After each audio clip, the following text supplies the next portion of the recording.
As soon as our heroine, Nancy Drew, finishes exploring the teacher's lounge, she gets a threatening phone call from an evil bad guy.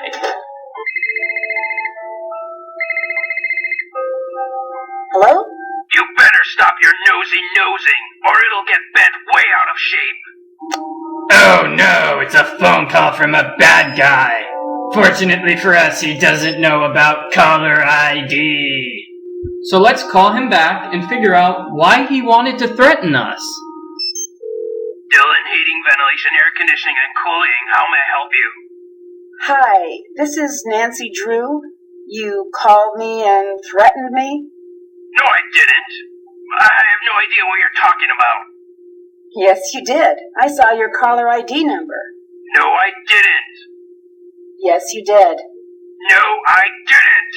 I'm sorry, miss, if you're having trouble with your air conditioning. We'll send a technician to find a permanent solution. I'm not talking about air conditioning. I'm talking about you threatening me. I didn't threaten you.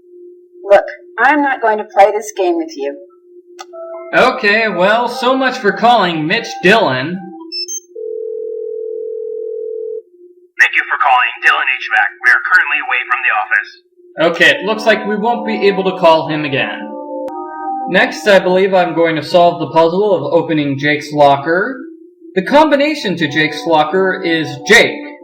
J-A-K-E. So 5253 is the combination to Jake's locker. If you call Ned, he will give you a hint about this. And I believe one of the hidden messages on one of the bulletin boards lets you know it as well. Put all of the underlined letters together to spell out put elements in order to open puzzle. So let's put some elements in order to open a puzzle. And what's this here? HFLI? Student files under lock and key will show the lies of the doctor-to-be. Alrighty. Whoa, hold on a second. We just passed Jake's locker. Now that I know the combination, I can get inside. Let me see. 5253. Alright, so what's inside here? An empty cassette tape container. A magazine about judo. Apparently, a mysterious contestant wearing a mask just won the local judo competition. Very interesting. And we have a book on English essays. Oh, that's the one that was missing from the library, right? Let's read it. Hal's English essay is the same as this essay. A treatise on etiquette by Prudence Rutherford. Etiquette is the art of communicating in a method that puts the receiver at ease and elicits a feeling of comfort.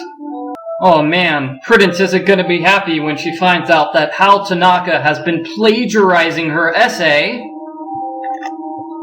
And we also have a newspaper which tells us that somebody robbed the local drug pharmacy, Vandalay Pharmaceuticals, I believe it's called, and they took a bunch of Hectanol. Well, I don't know what Hectanol is, but I'm guessing it's some kind of drug because it was a break-in at a drug pharmacy. Let's go to the library. We haven't been to the library yet, and I bet they have some information about Hectanol. Right over near their magazine rack. Yes, right over here, in fact, in the Sports Today magazine. Hectanol is a steroid and was one of the drugs stolen at the drug station. So somebody's stealing steroids, huh? That's obviously not a good thing. And speaking of good things, check it out. We have more artwork from the Nancy Drew series. We have these pictures of Nancy Drew, Haunting of Castle Malloy, Warnings at Waverly Academy, Nancy Drew, Secret of the Scarlet Hand, that's Sunny June and Poppy Dada in that picture. And I believe we have a map. Here we go, we have a map with a hidden clue. NAL3, and here you want to read the letters. So start with red, I-F-A-N-Y. If anything happens to me, search under my combo in catalog. Alright, so let's go to the catalog and search under Jake's combo. That is, his locker combination, which we just found out, is 5253. Evidence. Under my seat. Alright, so Jake apparently hid some evidence underneath his seat. Where's his seat? I don't know, but the music is getting more dramatic, so we must be getting close. Closer, closer, closer, right over here. Here's Jake's seat. He used to sit here in the library. Jake was here, and here's his chemistry book. Things to remember. The answer to my fate lies in the box. Which box? The box right here, under his seat. But how do we solve this puzzle? The matchbook behind Maxine's schedule holds the first step. The messages hold the remaining 18 steps. The messages like this one here, I, you too. There are 18 of them in all. So, Wikipedia. Alright. So let's go to Maxine's and check out that matchbook. Wait, no, I can't go to Maxine's. I have to finish exploring the library. I forgot to look at a couple of things. There are 2 books in the reference section that you want to look at. So let's look at them now. One right over here on Braille. Okay, so this is the Braille alphabet. Very handy. And where's the next book? Ah, Lizzie Applegate. Very interesting, very interesting. A lot of these books are books from other games in the Nancy Drew series. Like this one on Marie Antoinette, from Treasure in the Royal Tower. So where's the book I need to read? Here we go, K. K for kanji. That medallion Connie is wearing is kanji for crane. Alright, plot advancement. Awesome. And I think those are all the books you have to look at here in the library. You can look at other books if you want to, but they're mostly things that deal with other Nancy Drew games. Such as that one about Harry Houdini, or let's pick a book at random from one of these shelves over here. Where's a book? Here's a book. This one here, Gemstones and How to Identify Them, from Nancy Drew, Last Train to Blue Moon Canyon. Okay, so most of the books in the library are books from other games in the Nancy Drew series. And now let's go to Maxine's.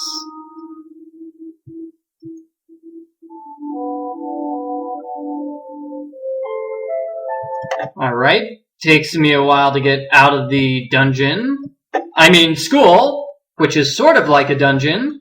What can I do for you? And now let's talk to Daryl. Oh wow, we can talk to Daryl about an awful lot of different things. Didn't I hear that you found Jake's body? Yeah, I did. The student council president gets keys to the school. We had an early morning council meeting and I found him lying there. It was the worst thing I ever experienced in my life. And I really don't want to think about it right now. That's okay, you don't have to talk about it if you don't want to. What can you tell me about Hal Tanaka? Hal's an exchange student who's all scholarships and study. He's very intense about becoming a doctor.